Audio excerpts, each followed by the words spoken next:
రేవంత్ రెడ్డి గురువు, ఆయన జేజమ్మతోనే కొట్లాడినోడు కేసీఆర్. ఆ జేజమ్మని ఇక్కడి నుంచి తరిమేసినోడే కేసీఆర్.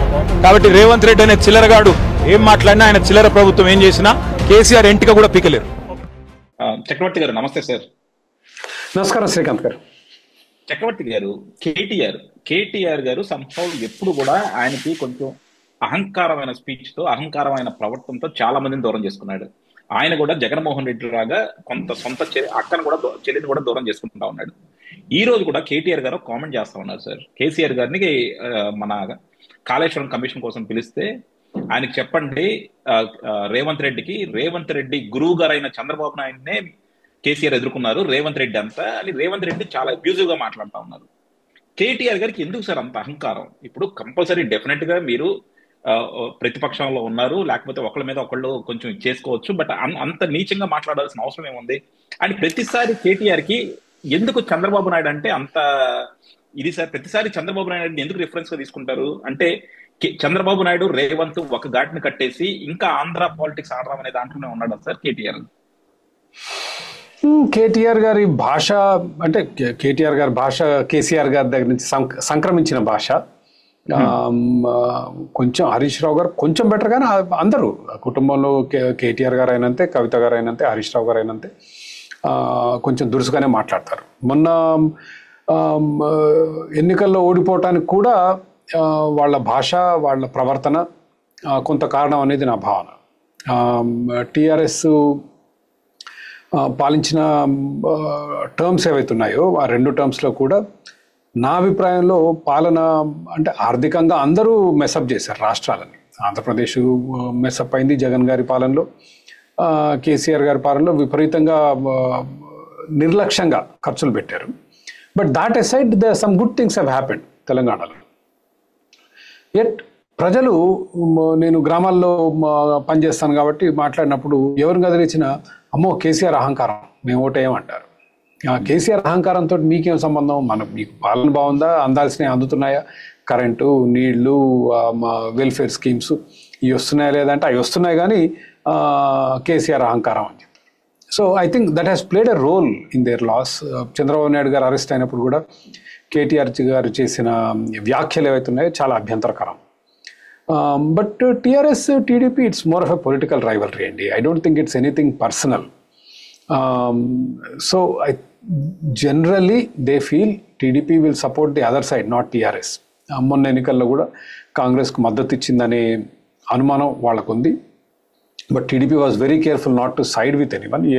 ఏ పక్షాన మాట్లాడకుండా ఉంది. కానీ హైదరాబాద్లో కొందరు కోస్తా ప్రాంతాల్లో మూలం ఉన్నవాళ్ళు, ఆంధ్రప్రదేశ్లో మూలాలు ఉన్నవాళ్ళు రేవంత్ రెడ్డి కేసారు అనేది. ఎందుకంటే రేవంత్ రెడ్డి గతంలో టీడీపీలో ఉండేవాళ్ళు, అండ్ రేవంత్ రెడ్డికి టీడీపీలో ఇప్పటికీ చాలామంది అభిమానులు ఉన్నారు. So that could be one of the reasons. But ఈ నోటి దురుసు మాటలు ఏవైతున్నాయో దాన్ని కొంచెం రాజకీయ కోణంలో చూడాలి. It is always there the political angle more than anything else. But నోటి దురుసు అనేది ఈజ్ దేర్ బ్రాండ్, చాలా కాలంగా బ్రాండ్. తెలంగాణ మూవ్మెంట్లో అదే అట్లాగే మాట్లాడేవాళ్ళు, తర్వాత కూడా అట్లాగే మాట్లాడుతున్నారు. కానీ కేటీఆర్ అంటే బేసిక్ గా ఆయన కనుక ఎప్పుడైనా సరే out of Andhra, out of Telangana వెళ్ళాడు అనుకోండి సార్, ఆయన చెప్పే మాటలు కానీ, ఆయన ఇంటరాక్ట్ అయ్యే పీపుల్ తో కానీ చాలా ఇంప్రెసివ్ గా ఉంటాయి అనమాట. డెఫినెట్ గా కేటీఆర్ తెలంగాణకు ఒక ఎసెట్ అన్నట్టు అనిపిస్తూ ఉంటుంది. బట్ పొలిటికల్ సిస్టమ్ లోకి వచ్చేదానికి మాత్రం కేటీఆర్ చూస్తే మాత్రం డెఫినెట్ గా మీరు ఇందాక అన్నారు చూసారా, ఆయన అహంకారం చూసి ఓటేయమని. ఆయన అహంకారం చూసి అంటే ఆయన ఎంత ప్రోగ్రెసివ్ థింకింగ్ ఉన్నా సరే ఆ యాటిట్యూడ్ కి, అహంకారానికి మాత్రం ప్రజలు దూరం అవుతా ఉన్నారు. వాళ్ళు అంటే అపోజిషన్ లో ఉన్నా సరే దాన్ని కరెక్ట్ చేసుకోవడం ఎలా కూడా సార్. మొన్న ఎన్నికల్లో నేను కేటీఆర్ గారు టీఆర్ఎస్ పార్టీకి ఓటేయలేదు కేవలం అహంకారం మూలంగానే. Because I thought TRS would be a better party than Congress.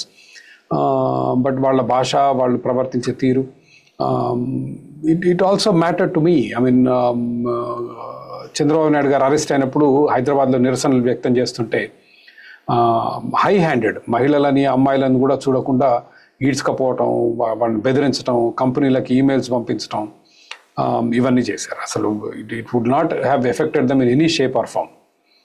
So but దానికి తగిన మూల్యం చెల్లించుకున్నారు. బట్ మై హోప్ వాజ్ కొంత మారుద్దేమో ప్రవర్తన అనుకున్నాను, కానీ పెద్ద మారిన సూచన కనిపించట్లేదు. So will have to wait and see. ఇంకా టైం ఉందిగా, ఇంకా 3 సంవత్సరాల పైన ఉంది. రేవంత్ రెడ్డి గారి పాలన and how he will do will wait and see. అంటే జనరల్ గా మనం ఎప్పుడైనా ఓడిపోయినప్పుడు ఇమీడియట్ గా ఫస్ట్ ఇయర్ లో కొద్ది కరెక్టివ్ యాక్షన్స్ ఉంటాయి. అండ్ మళ్ళీ towards end of the political మళ్ళీ ఎలక్షన్స్ వచ్చేదానికి ఏంటంటే మళ్ళీ మారుతారు. ఆ అగ్రెసివ్నెస్ అవన్నీ వస్తూ ఉంటాయి. కానీ వీళ్ళు మొదట్లోనే మారినప్పుడు ఇంకా ప్రజలు ఏ నమ్మకంతో వీళ్ళ వైపు చూస్తారు? అంటే ఎన్నికలు ఎప్పుడు కూడా రూలింగ్ పార్టీకి అనుకూలంగానో వ్యతిరేకంగానో నడుస్తాయి. So if they don't like Revanth Reddy they have no choice. But BJP కూడా చూడాలి how they will rally.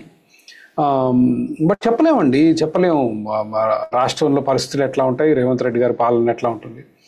Revanth Reddy గారికి యాజ్ ఇట్ ఈస్ హైదరాబాద్లో మొన్న ఎన్నికల్లో పెద్ద సీట్లు రాలేదు, అంత పాపులర్ కాదు.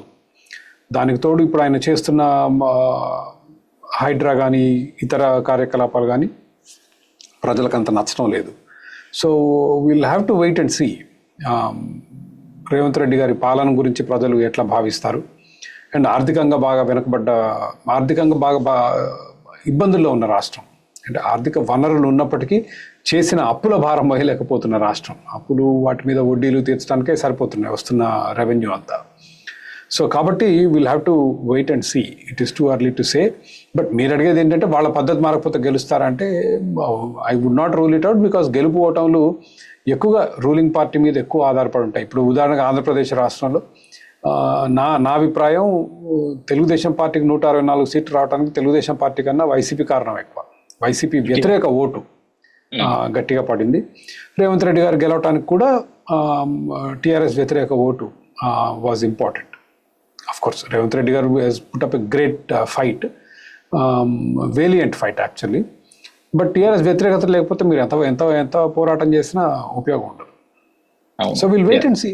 ఇంకా టైం ఉందిగా. అంటే ఒకటే సార్, బేసిక్ గా ఏంటంటే డెఫినెట్ గా కేటీఆర్ అన్నది మనకి ఒక one of the impressive politician లాగా కనపడతాం అనమాట.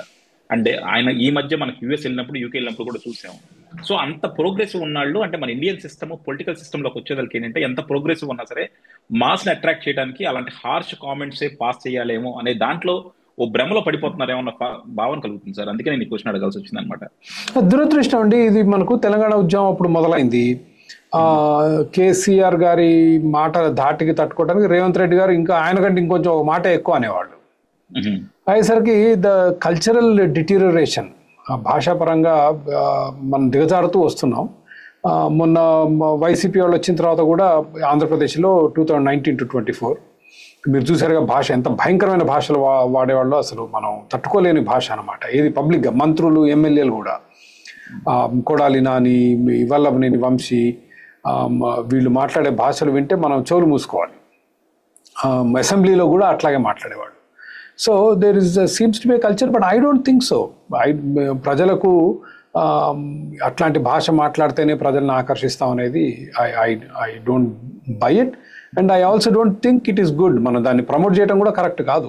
మనం ప్రజల్ని పైకి తీసుకొచ్చే ప్రయత్నం చేయాలి కానీ we should not కేటర్ to their lowest common denominator. మనం వీ షుడ్ నాట్ కేటర్.